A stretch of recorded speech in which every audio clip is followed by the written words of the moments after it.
याने करणार आहोत अगोदर आणि मग साधारणतः तुम्हाला एक कल्पना येईल की काय आहे, कशाविषयी सर जे आहेत मी जे आहे ते तुम्हाला बोलत आहे.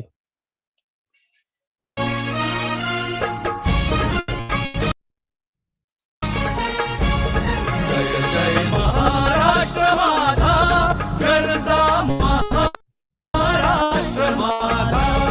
जय जय महाराष्ट्र माझा, गरजा महाराष्ट्र माझा.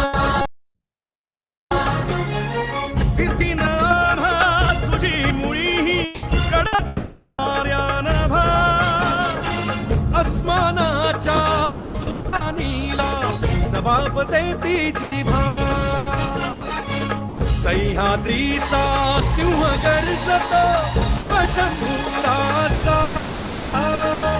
दरी दरी तुला नाद गुंजला महाराष्ट्र माझा. जय महाराष्ट्र माझा, गरजा महाराष्ट्र माझा. काळ्या छातीवरी कोरली अभिमानाची लेणी, ओलादी मनगटे खेळती खेळ जीव घेणी. दारिद्र्याच्या उन्हात शिजला, निधळाच्या घामाने भिजला. देश गौरवासाठी झिजला, दिल्लीचेही रक्त राही महाराष्ट्र माझा. जय महाराष्ट्र माझा, गरजा महाराष्ट्र माझा. जय जय महाराष्ट्र माझा.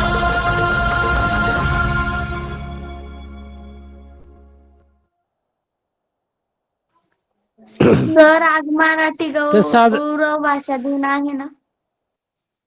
आज मराठी हां, भाषा तुम्ही दिवस आता आहे. शाळेत सुरुवात केली किंवा तुमचा साजरा झालाय किंवा नाही, बरोबर? कारण आपल्या इतिहासाचं जवळपास बरं आहे, पण आपण आजच्या दिवसाचं महत्त्व काय आहे किंवा काय आहे, तुम्हाला त्या दिवसाबद्दलचे काय तुमच्या भावना आहेत? तर याविषयीची एक थोडक्यात आपण आज घेणार आहोत आणि राहिलेला जो मागचा आपला पाठ होता, त्याविषयी जे आहे ते थोडंसं सुरुवात करणार आहोत. तर या अभिमान गीतानी आपल्या क्लासची जी आहे ते वर्गाशी आपलं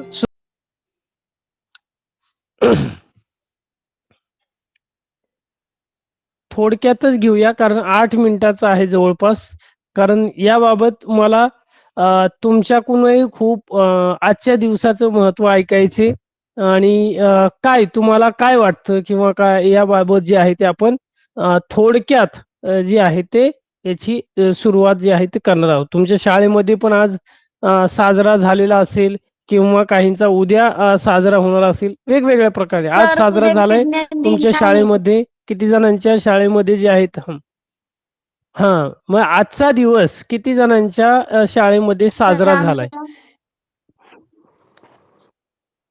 बघू बरं इथे किती जणांच्या झालाय बघूया.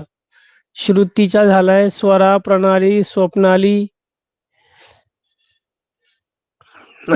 तर मराठी राजभाषा दिवस किंवा मराठी गौरव दिवस म्हणून आजचा दिवस जो 27 फेब्रुवारी हा दिवस जो आहे तो साजरा केला जातो.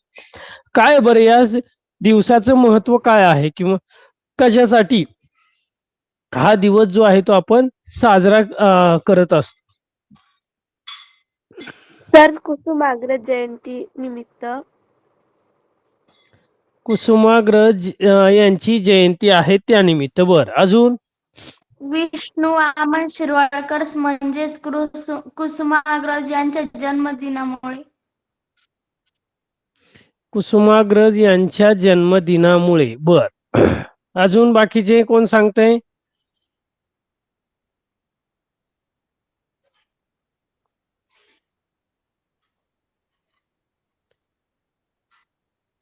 त्यांचा जन्मदिवस आहे. आता कुसुमाग्रज कवी कुसुमाग्रज यांना तर कोणी बघितलेलं नाही, बरोबर? पण का बरं त्यांचा जन्मदिवस का मराठी राजभाषा दिवस म्हणून साजरा करण्यात आला किंवा का करतात दरवर्षी? काय त्याच्या मागचं काय कारण आहे? सर ते थोर कवी आणि साहित्यिक होते म्हणून. आणि ते थोर कवी मराठीतून आणि साहित्यिक होते. हा, आणि ते मराठीतून कविता आणि हे करायचे साहित्य वगैरे. मराठीतून कविता आणि साहित्य हे करायचे. बर अजून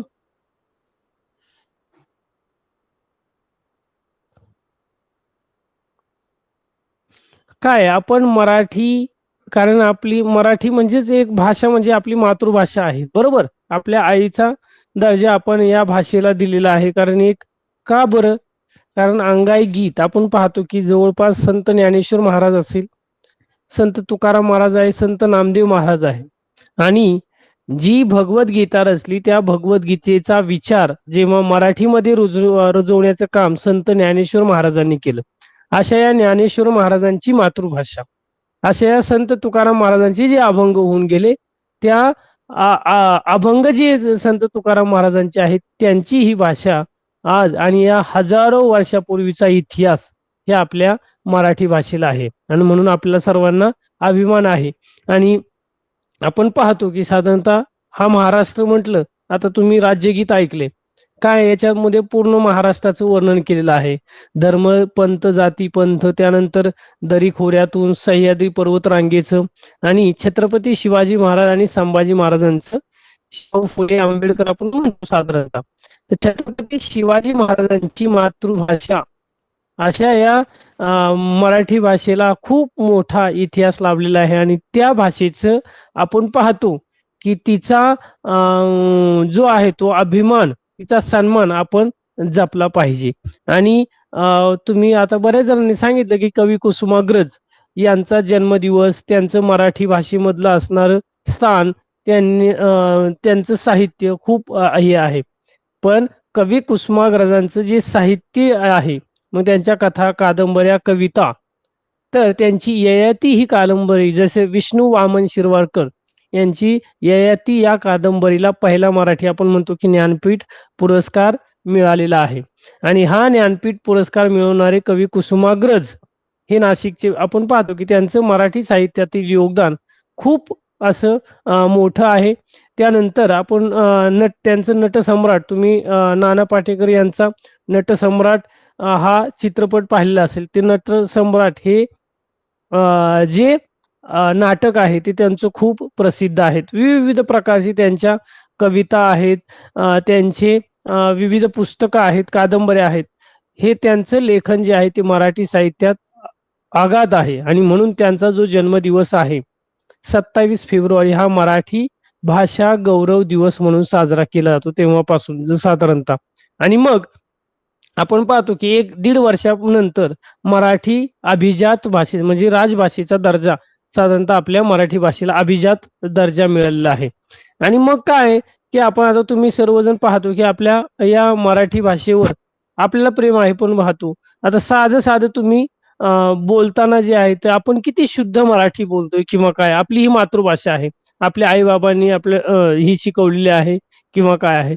पण आपण प्रत्यक्षात दैनंदिन जीवनामध्ये आपण किती शुद्ध मराठीमध्ये बोलतो याचा विचार करणं खूप गरजेचं आहे. आपण पाहतो की आपल्या स्वतःच्या भाषेचा आपण जर चांगल्या प्रकारे अभिमान केला तर आपण इतरांच्या भाषेचा सुद्धा रिस्पेक्ट, आदर जे आहे ते चांगल्या प्रकारे करू शकतो. मग सांगा बरं, आता तुम्ही शाळेमध्ये पण साधारणतः बऱ्याच जणांनी यामध्ये सहभाग घेतलेला असेल. ज्यांनी सहभाग घेतलाय, थोडक्यात तुमचं आपण 1 बाय 1 एकेकाचं मनोगत थोडक्यात घेऊया आणि मग आपण आपल्या विषयाला सुरुवात करूया. कुणी कुणी शाळेमध्ये भाग घेतलेला होता आजच्या दिवसाचा?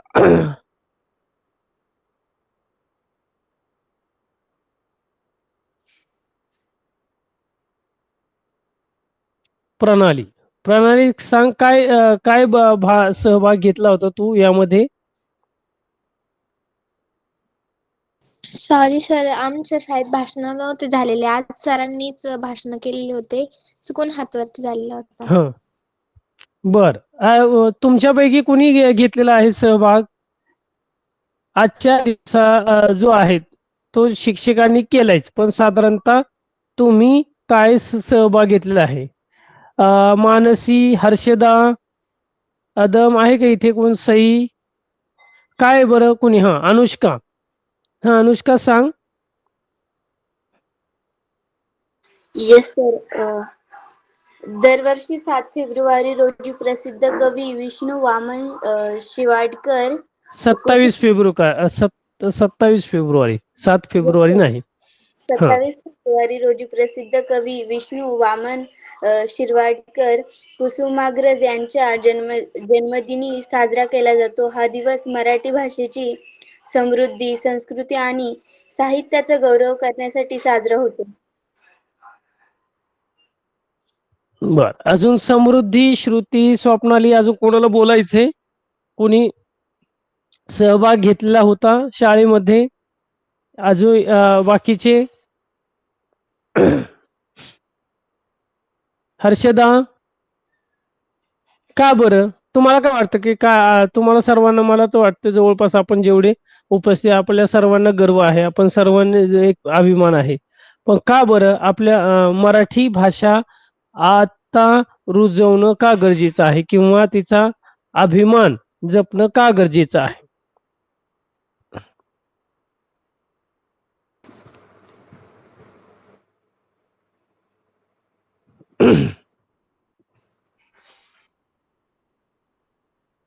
कोण सांगतंय?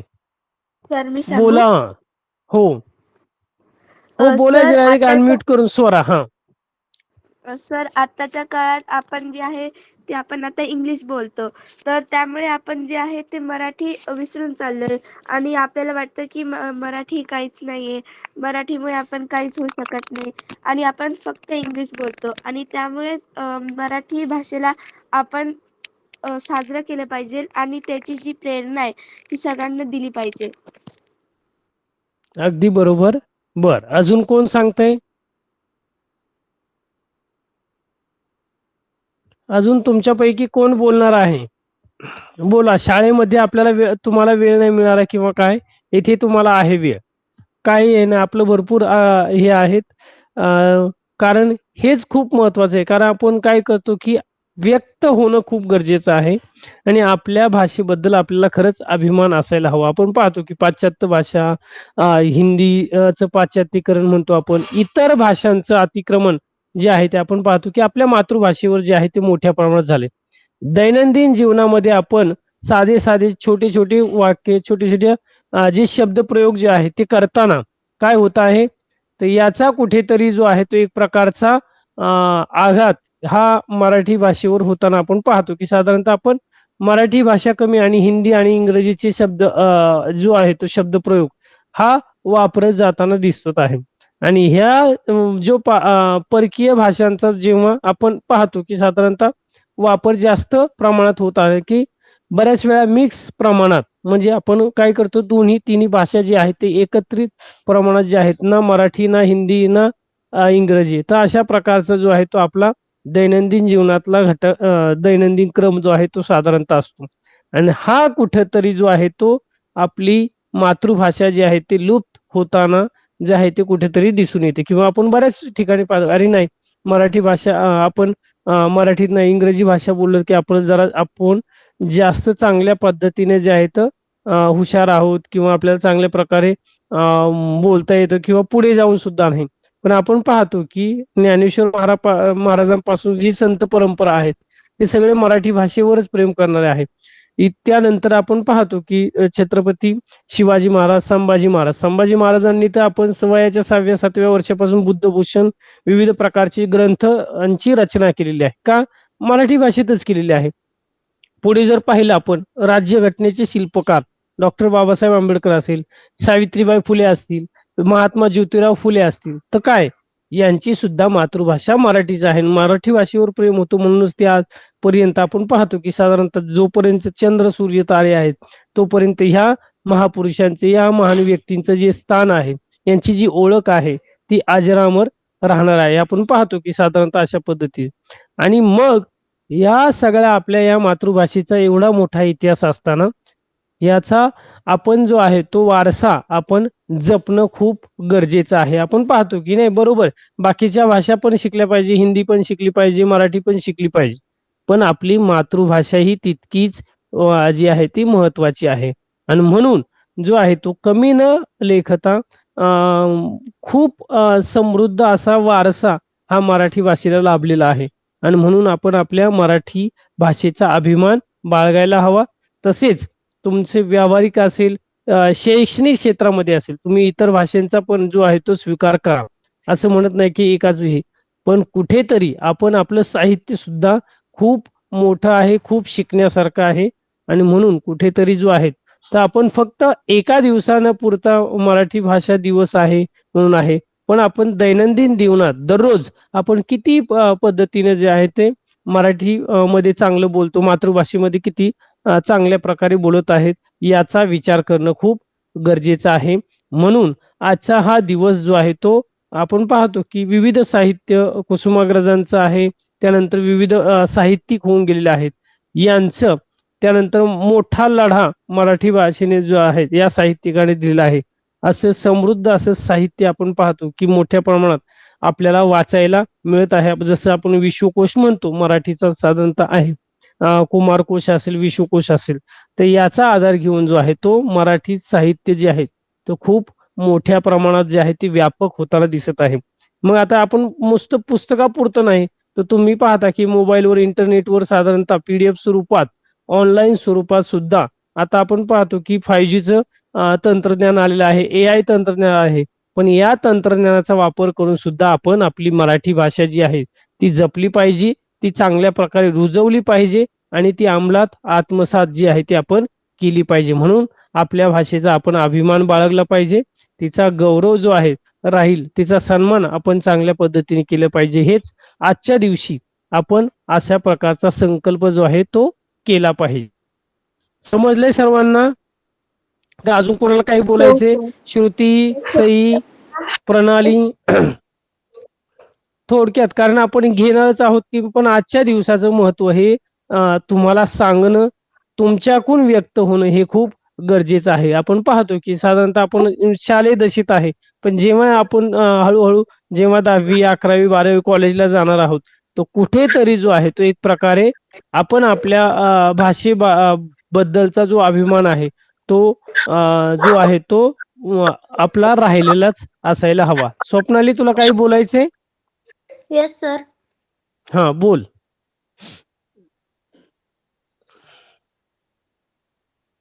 हा, अनम्यूट करू शकते तू आणि बोलू शकते.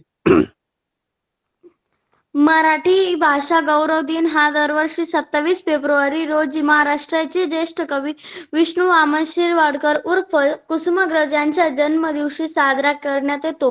कुसुमाग्रज यांनी महाराष्ट्राच्या सांस्कृतिक क्षेत्रफळामध्ये हे मोलाचे योगदान दिले असून मराठी भाषा ही ज्ञानभाषा होण्यासाठी अथक परिश्रम घेतले गेले आहेत. मातृभाषेचा गौरव म्हणून व कुसुमाग्रज यांच्या स्मृतीत अभिवादन म्हणून त्यांचा जन्मदिवस मराठी भाषा गौरव दिन म्हणून साजरा करण्यास शासन निर्णय दिनांक 21 जानेवारी 2013 रोजी घेण्यात आला. कुसुमाग्रजांचे मराठी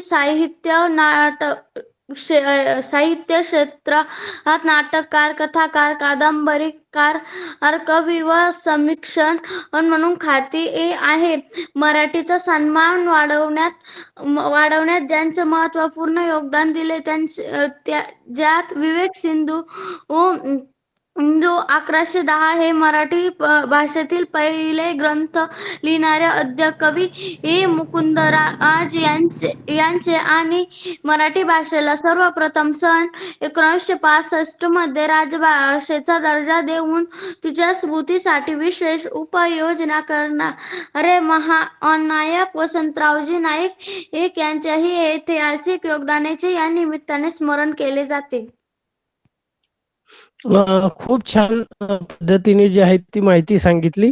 तर अशा पद्धतीने जे आहे तर या गौरव दिवसाचा कशा पद्धतीने जो आहे तो एक प्रकारे गौरव दिवस साजरा झाला याच्या पाठीमागचा पार्श्वभूमी आणि या भाषेला असणारा अभिजात दर्जा आपण पाहतो की गेली 1-1.5 वर्षापासून आपल्या मराठी राजभाषेला जो आहे तो एक प्रकारचा अभिजात दर्जा जो आहे तो मिळालेला आहे.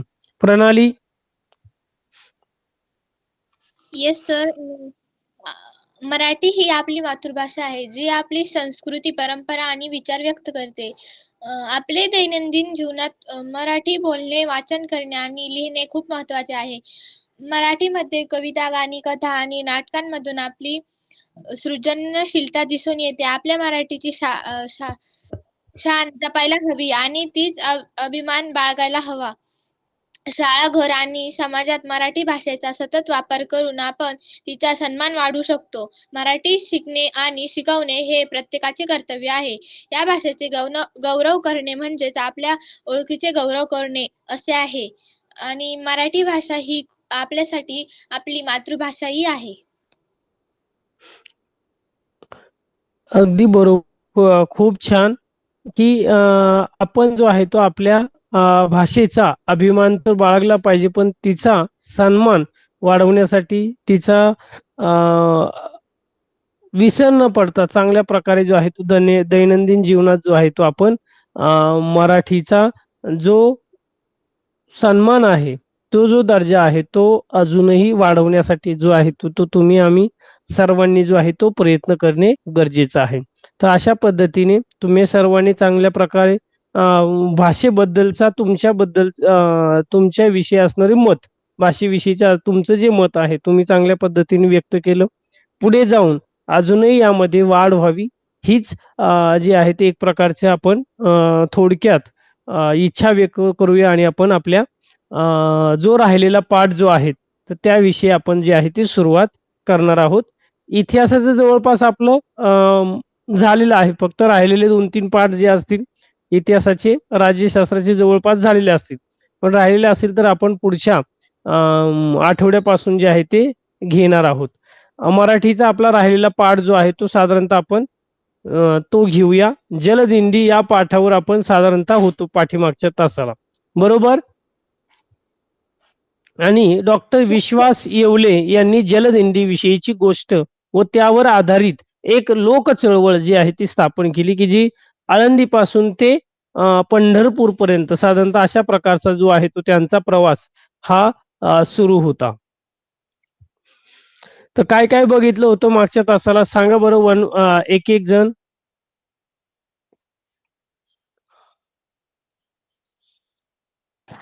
आपण प्रदूषण कशा प्रकारे टाळायला पाहिजे? जलप्रदूषणाची कारणे काय काय आहे बघूया. प्रत्येकाने एक एक जण सांगा जलप्रदूषणाची कारण. तुमच्या मते जलप्रदूषण कशा पद्धतीने जे आहे ते होताना दिसतं? जलप्रदूषण जलपर्णी, प्लास्टिक, सांडपाणी,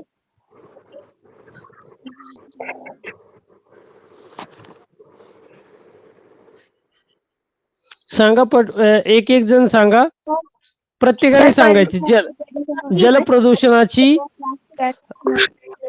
जलपर्णी, सांडपाणी, प्लास्टिक, प्लास्टिकचा अतिवापर. बर. कचरा, त्यानंतर कचरा. जलपर्णी, बर. जलपर्णी. पण या साधारणतः याचा प्रसार कशा पद्धतीने होतो हे? मनुष्य, बरं. हा, सांडपाणी. बर.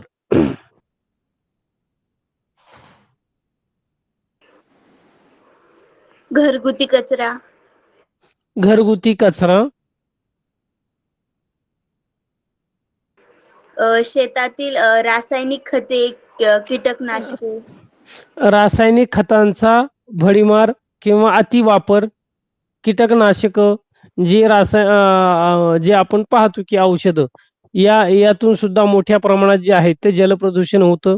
त्यानंतर शेतामध्ये आपण रासायनिक खतांचा जास्त वापर झाल्यामुळं जमीन जी आहे ती क्षारयुक्त होते आणि कुठेतरी जाऊन जे आहे ते आपण पाहतो की साधारणतः याचा प्रभाव जो आहे तो कुठेतरी जलप्रदूषणावर होताना दिसतो. बर. अजून फॅक्टरीमधील केमिकल युक्त पाणी, ज्या कंपन्या आहेत किंवा फॅक्टरी आहेत तर त्यामध्ये जे सांडपाणी आहे त्यातलं रासायनिक पाण्याचा जो आहे तो साधारणतः काय होतो की ते जे पाणी आहे त्याच्यावर प्रक्रिया न करता, ते शुद्ध न करता जसंच्या तसं नदीमध्ये सोडलं जातं. त्यामुळं जो आहे तो जलप्रदूषण मोठ्या प्रमाणात होतं. बरं. अजून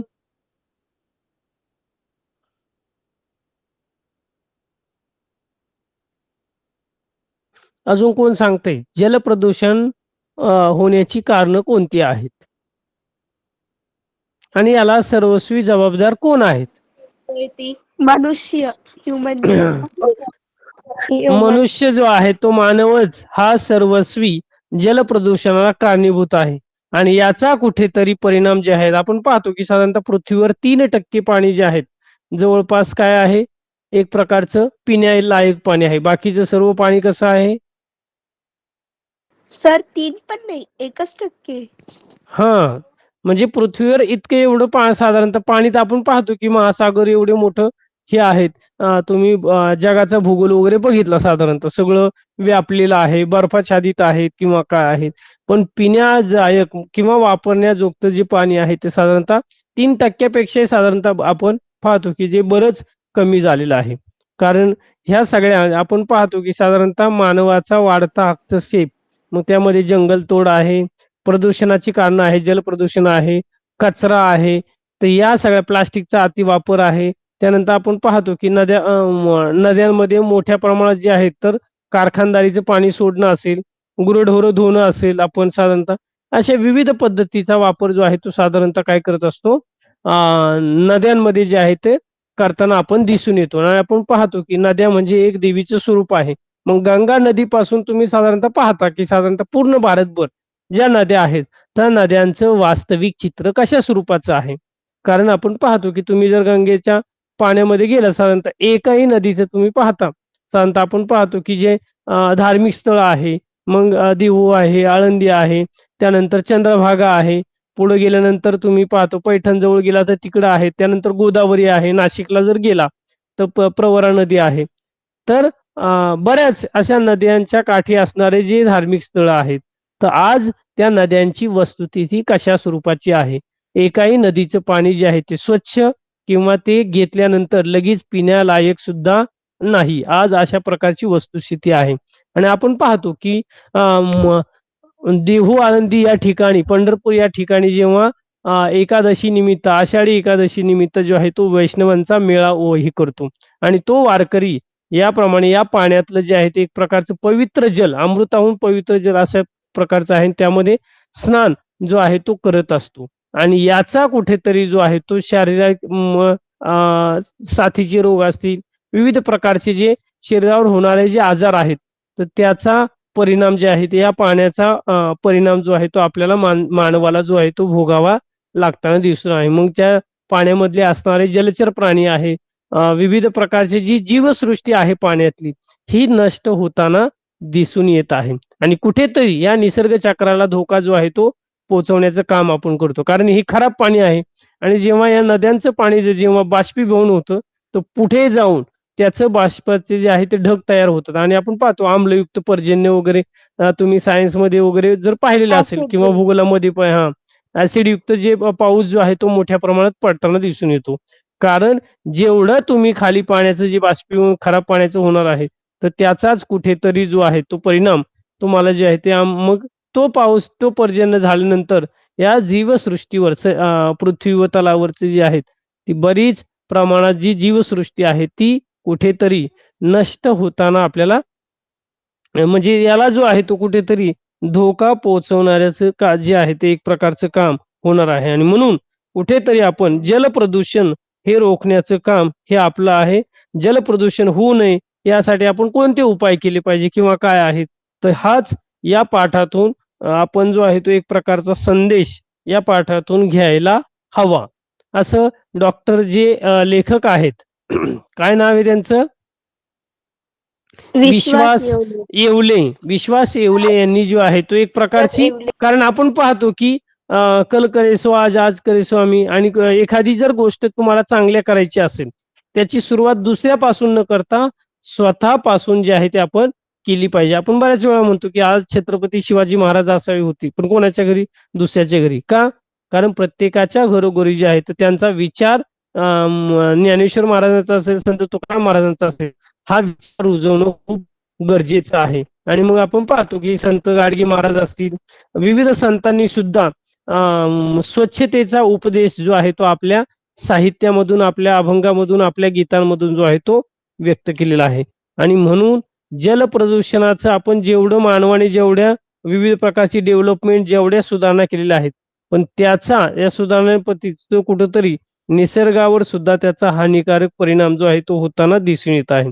आणि म्हणून आपण जो आहे तो जलप्रदूषण कसे कमी करता येईल किंवा काय आहे, यावर आपण जो आहे तो एक प्रकारे जो आहे राहिला पाहिजे. हा लेखक जो आहे तो जेव्हा हा जो पाठ आहे तो मुळा-मुठा म्हणजे पुणे शहरातील ज्या मुळा-मुठा या 2 नद्या जेव्हा उजनी धरणामध्ये म्हणजे इंद्रायणी, भीमा, भामा या नद्यांना जाऊन या उपनद्या आहेत, तर त्यांना जाऊन मिळाल्यानंतर जो आहे तो मिळत असतो. आणि हा जो कवी आहे, लेखक आहे, तो म्हणतो मी खडकवासला जे पुणे शहराला पाणी पुरवठा करणारं धरण. जसं सिंहगड किल्ल्याच्या साईडला तुम्ही पाहता की खडकवासला, पानशेत हे डॅम आहेत आणि त्या डॅमच्या नंतर खाली जेव्हा हा पाणबुडीमध्ये बोटीमध्ये जेव्हा हा प्रवास करत असतो, पुढं आल्यानंतर पुण्यामध्ये आल्यानंतर साधारणतः तो म्हणतो की मी पाठीमागं खडकवासल्याच्या ठिकाणी जरी मी बुडालो असतो, तरी ते मला खूप चांगलं होतं. कारण मी आता पुढं आल्यानंतर एवढं घाण पाणी जे आहे तर मला बुडण्याची इथे जे आहे ते खूप भीती वाटत आहे. या पाण्याचा स्पर्श सुद्धा मला घेऊ वाटत नाही. आणि मग तो पुढे नदीचं काळवंडलेलं रूप कशा पद्धतीचं आहे, नदीमध्ये कोणकोणत्या पद्धतीच्या ज्या वनस्पती, मग जलपर्णी आहे, मैला पाणी आहे, प्लास्टिकच्या पिशव्या आहे, बॉटल्स आहेत, विविध प्रकारचे रासायनिक केमिकलयुक्त पाणी आहेत.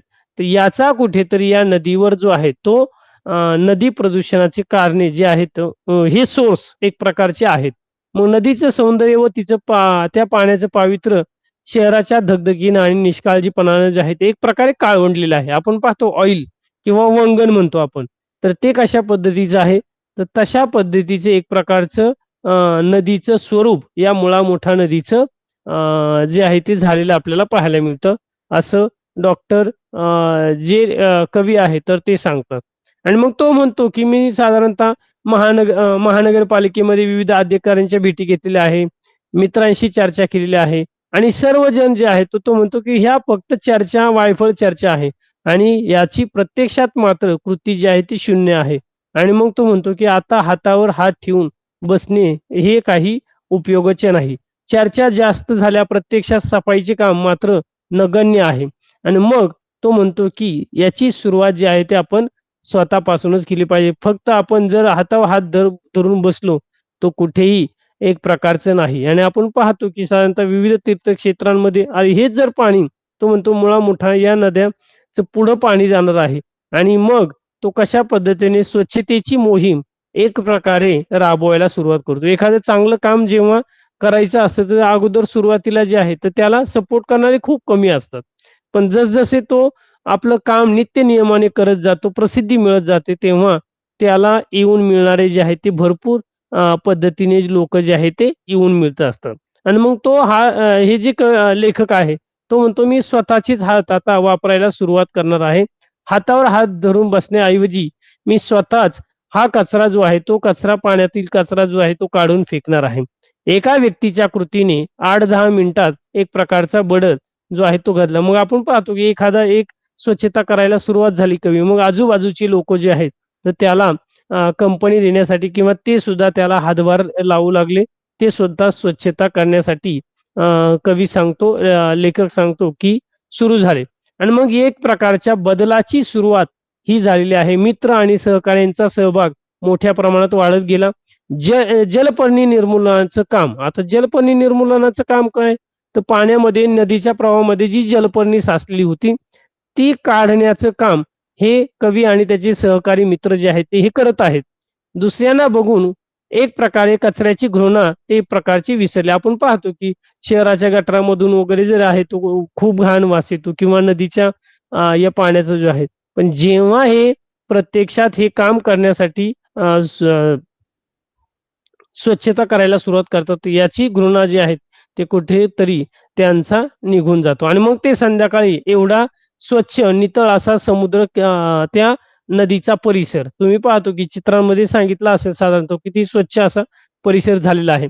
आणि दुसऱ्या दिवशी तो सकाळी येऊन पाहतो की जसंच्या तसे म्हणजे पुन्हा कचरा जो आहे तो हे केलेला आहे. म्हणजे त्याने काल दिवसभर एवढ्या लोकांनी स्वच्छता केलेली आहे तर ती मात्र तो श्रम जे आहे ती मात्र वाया गेलेली आहे.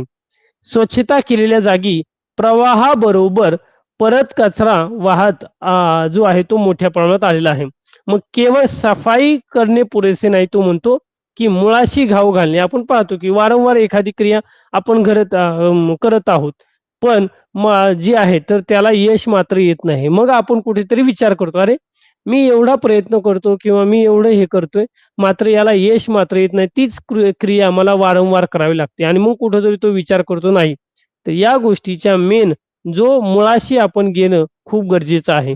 कचरा कशापासून होतो किंवा काय होतं या सगळ्या गोष्टी ज्या आहे आणि वारंवार हा कचरा काय कुठून येत आहे, तर याचा जो आहे तो एक प्रकारचा ठोस उपाय त्याने करवण्याचे ठरवलं. मग त्याने पाहिलं की नदीकाठची वनराई एक नैसर्गिक उपाय आहे. मग नदीकाठच्या विशिष्ट रुंदीचा पट्टा फक्त वनराईसाठी राखला असता तर सांडपाणी शुद्ध होत नदीत गेलं असतं. आपण पाहतो की मोठ्या प्रमाणात जर वृक्षतोड केली, जंगलतोड केली, तर या नदीच्या किनाऱ्याचा जो परिसर आहे, तर तो जंगलांनी किंवा एक प्रकारचे वृक्ष जर असेल, तर ते एक प्रकारे चांगल्या प्रकारे खराब पाणी शोषून घेतं आणि शुद्ध पाणी जो आहे ते एक प्रकारे ते देऊ शकतं. जमिनीची धूप होणार नाही आणि शहरात शुद्ध हवा राहील आणि नदीचं पाणी सुद्धा शुद्ध राहील आणि एक प्रकारचं जलचक्र जे आहे ते चालूच आपण पाहतो राहतो. पण आजकाल आपण पाहतो की नदीचे प्रवाह दिसत नाही. बरोबर. तर तुम्ही पाहिलं की साधारणतः नद्यांचे प्रवाह जे आहे ते उथळ होत चाललेले आहे आणि हा उथळ प्रवाह जो आहे तो मोठ्या प्रमाणात पर्जन्यवृष्टी वगैरे झाली, तर आपण पाहतो की महापूर येणं, शेतातील वावरं जे आहे ते वाहून जाणं, हा त्याचा जो आहे आणि वृक्षतोड मोठ्या प्रमाणात झाल्यामुळे जो आहे ते जमिनीची धूप मोठ्या प्रमाणात होताना आपल्याला दिसून येतं. मग दिंडी नदीच्या प्रवाहातून कशाप्रकारे पंढरीच्या वारीप्रमाणेच ही जलवारी आहे. आपली जलदिंडी एक प्रकारे मग तो म्हणतो, की आता जशी आषाढी कार्तिकीला जे आहे, आषाढी कार्तिकीला जसे देहू आळंदीतल्या ज्या पालख्या जातात, तशी ही स्वच्छतेची मोहीम जी आहे ती ही नदी आळंदी, देहू आळंदीपासून साधारणतः पंढरपूरपर्यंत या नदीच्या प्रवाहाबरोबर आपल्याला जावं लागणार आहे आणि स्वच्छता जी आहे ती करावी लागणार आहे. असा लेखक जो आहे तो जो आहे तो सुरुवात करतो. मग हे जलदिंडी काय आहे? ते एक प्रकारची पॉझिटिव्ह म्हणजे आपण सकारात्मक स्वास्थ्य, आपलं हेल्थ, आपलं जे आरोग्य आहे ते चांगल्या प्रकारे निरोगी राहील. अध्यात्म आहे कारण ही दिंडी एक प्रकारची आहे, तर यामागे आध्यात्मिक शक्ती सुद्धा आहे. त्यानंतर दुसरे एक आहे ते पर्यावरण.